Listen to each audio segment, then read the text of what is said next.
இயேசு கிறிஸ்துவின் இனிதான நாமத்தில் இன்றைய ஆவிக்குரிய சிந்தனைக்கு உங்களை அன்புடன் வரவேற்கின்றோம். இப்போதும் ஒரு பாடலுக்கு பின்பு உங்கள் சிந்தையை தெளிவிக்கும் ஆவிக்குரிய செய்தியை கேட்கலாம். சிஷ்யராகுவோம்,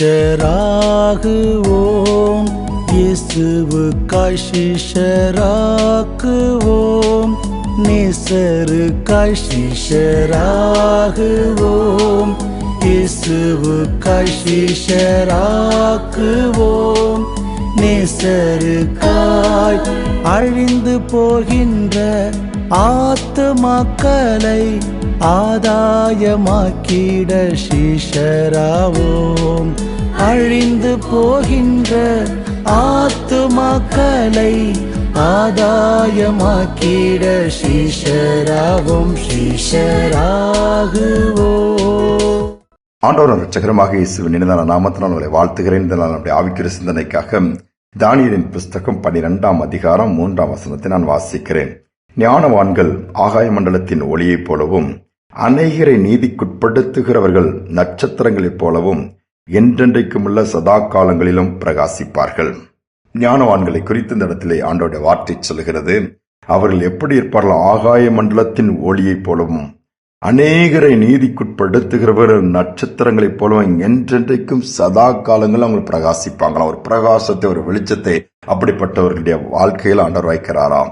ஞானவான்கள் என்று சொன்னால் யார்? இன்னைக்கு நாம் சொல்லுவோம் என்று சொன்னால் ஜீனியஸ் அல்லது நல்ல விஸ்டம் இருக்குப்பா, நல்ல நாலேஜ் இருக்குன்னு சொல்லி நல்ல குவாலிஃபைட் பர்சனா நல்ல முறையில செய்யறவங்களை தான் நம்ம சொல்லுவோம். பரவாயில்ல, அவனுக்கு நல்ல அறிவு இருக்குப்பா, இவ்வளவு மார்க் வாங்கிட்டான், இவ்வளவு டார்கெட்டை கூட ஈஸியா அச்சீவ் பண்ணிட்டான், இவ்வளவு காரியங்களும் சாதிக்கிறான், எல்லாம் அவன் கை பட்டாலே போதும்பா, எல்லாம் பொண்ணாக மாறிலாம் அநேக நேரத்துல சொல்லுகிற காரியங்கள். ஆனால் வேத ஞானவான்களுடைய யாரை சொல்லுகிறது என்று சொன்னால், நீதிமொழிகள் 11:30 வாசித்தீங்கன்னா ஆத்துமாக்களை ஆதாயம் பண்ணுகிறவர்கள் தான் ஞானவான்கள் சொல்லப்பட்டிருக்கிறது.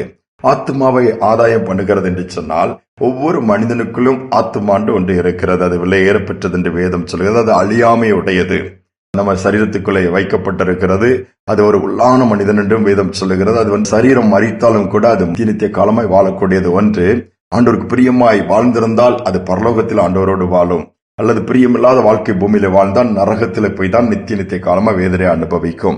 சோ அந்த ஆத்மா வெளியேற பெற்றதா இருக்கிறபடினால் அந்த ஆத்மாவை ஆதாயப்படுத்தணும். அது ஆண்டவருடையதாய், ஆண்டவரிடத்திலே திரும்பி போகக்கூடியதா இருக்க வேண்டும். அதை சரியாக பார்த்து கொள்ள வேண்டும் என்று சொல்லி ஆண்டவர் விரும்புகிறார். அதுதான் இந்த வசனம் சொல்லுகிறது. அநேகரை நீதிக்குட்படுத்துகிறவர்கள்.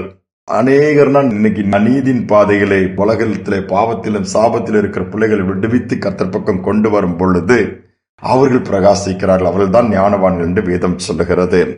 நாம் எந்த அளவு ஆத்மா பாரம் உடையவர்களா இருக்கிறோம், ஆத்மாக்களை ஆதாயப்படுத்துகிறோம், அல்லது நம்முடைய ஆத்மாவுடைய நிலைமை என்ன தெரியுமா? அதை கொஞ்சம் எனக்கு யோசித்து பார்ப்பனே. மனசு சரியில்லைன்னு சொல்றோம், மன அழுத்தம்லாம் நிறைய பேசுறாங்க. காரணம், இது சரீரத்திலிருந்து வேறுபட்டு காணப்படுகிறது. உலக பிரகாரமான காரியங்கள் வேணா சரீரத்தை திருப்திப்படுத்தும், அது கொஞ்ச நேரம் தான். ஆனால் ஆவிக்குரிய காரியங்கள் தான் ஆத்மாவை திருப்திப்படுத்தும். ஆத்மாவில் திருப்தி இருக்கும் என்று சொன்னால் உலகத்தில நாம் சந்தோஷமா இருக்க முடியும், சமாதானமா இருக்க முடியும், கவலை இல்லாமல் இருக்க முடியும். நோய்களை கூட அது மாற்றிவிடும். ஆனால் ஆத்மா வேதனையோடு திருப்தியில்லாமல் இருக்கும்னா தூக்கம் இருக்காது, சமாதானம் இருக்காது, சந்தோஷம் இருக்காது. இன்னைக்கு ஆத்மாவை ஆதாயப்படுத்துகிற பணியை கர்த்தர் எதிர்பார்க்கிறார். ஒரு அருமையான தாய் டெய்லி ஒரு ஆத்மா ஆதாயம் பண்ணினோம் கர்த்தரை பற்றி சொல்லி, ஏசப்பா அன்புக்குள்ள யாராவது ஒவ்வொரு நாள் கொண்டு வந்த வாரத்துல 7 ஆத்மாவை சந்திக்கணுங்கிறது அவருடைய விருப்பம். இப்ப அதற்காக பிரயாசப்பட்டிருக்கும் போது ஒரு நாள் வியாதிப்பட்டு காலையில பலவீனத்தினால என்ன பண்ணல, அவங்களால முடியல. இன்னைக்கு போக முடியல ஆண்டவரே சொல்லி, எனக்கு ஒரு ஆத்மா வீட்டுக்காவது அனுப்போம், நான் அவனுடைய வார்த்தையை சொல்லணும்னு சொல்லிட்டு என்ன பண்றாங்க, அந்த அம்மா ஜெபம் பண்ணிட்டு படுத்திருக்காங்க.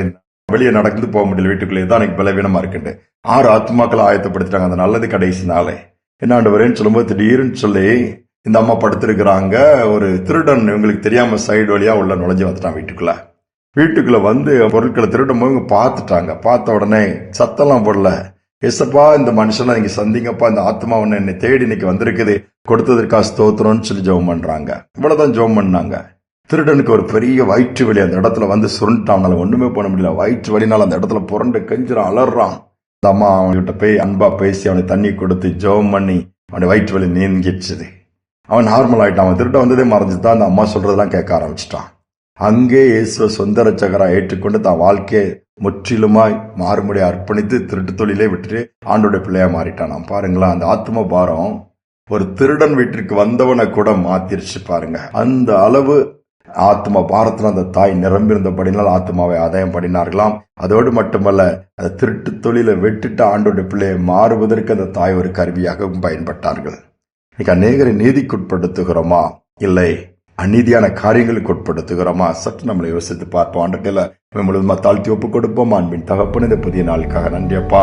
ஆத்மாவை குறித்து நீர் அதிக கரிசனை உள்ளவராக இருக்கிறேன் என்றால் நீர் எங்கள் ஆத்ம நேசரப்பா, எங்கள் ஆத்மாவின் நாயகர் நீர் அப்பா. இன்னைக்கு ஆத்மாவை குறித்த ஒரு கரிசனை இந்த உலகத்துல இல்லாம போயிடுச்சு. அதற்கு வேண்டிய ஒரு ஆகாரம் கூட கிடைக்காத ஒரு காலத்துக்குள்ள வந்துட்டோப்பா. சரீர பிரகாரமாகவே எங்கு பார்த்தாலும் ஃபுட் ஸ்ட்ரீட், ஃபுட் கோர்ட் சொல்லிட்டு நிறைய அப்படிதான் இருக்கும். ஆத்மா திருப்தியாக கூடியத்தக்கதா, ஆத்மா பலனடையக்கூடியத்தக்கதா, உயிர்ப்பிக்கத்தக்க வார்த்தைகளை, வல்லமைகளை, பிரசன்னத்தை இன்னைக்கு பார்க்க முடியல. இந்த நிலைமை மாறி எல்லா ஆத்மாக்களை உயிர்ப்பிக்கக்கூடிய அளவுக்கு அநேக ஆத்மாக்களை ஆதாயப்படுத்துகிறோம். நீர் எங்களை பயன்படுத்தும்படியா நாங்கள் ஜெபிக்கிறோம். உடைந்து போய் நம்பிக்கை இல்லாமல், நிம்மதி இல்லாமல், ஆத்மா வேதனையோடு, மன அழுத்தத்தோடு இருக்கிற பிள்ளைகளை இன்னைக்கு சந்தித்து அந்த டிப்ரெஷன்ல இருந்து அவங்களை வெளியே கொண்டு வாங்கப்பா. மன அழுத்தத்திலிருந்து வெளியே கொண்டு வாங்க. தாழ்த்தி ஒப்பு கொடுக்கிறேன். துதிக நம்மை ஏற்றுக்கொள்ளும் இயேசு நாமத்தில் பிதாவே, ஆமேன், ஆமேன். ஆத்மா வெளியேற பெற்றது, ஆத்மா ஆதாயம் செய்ய வேண்டியது நமக்கு கொடுக்கப்பட்ட பெரிய கட்டளை. இந்த நாட்கள் ஆத்மாக்களை கர்த்தர் பக்கம் நம்ம திருப்போம். நம்முடைய ஆத்மாவையும் உயிருள்ளதா காத்துக்கொள்வோம். நிச்சயமாக அவருடைய வருகையில இந்த ஆத்மா எடுத்துக்கொள்ளப்படும் பொழுது அது நித்திய வாழ்வை பெற்றுக்கொள்ளும். இந்த சிந்தனையோடு இந்த நாளை தொடருவோம். மீண்டும் நாளை தினம் சந்திப்போம்.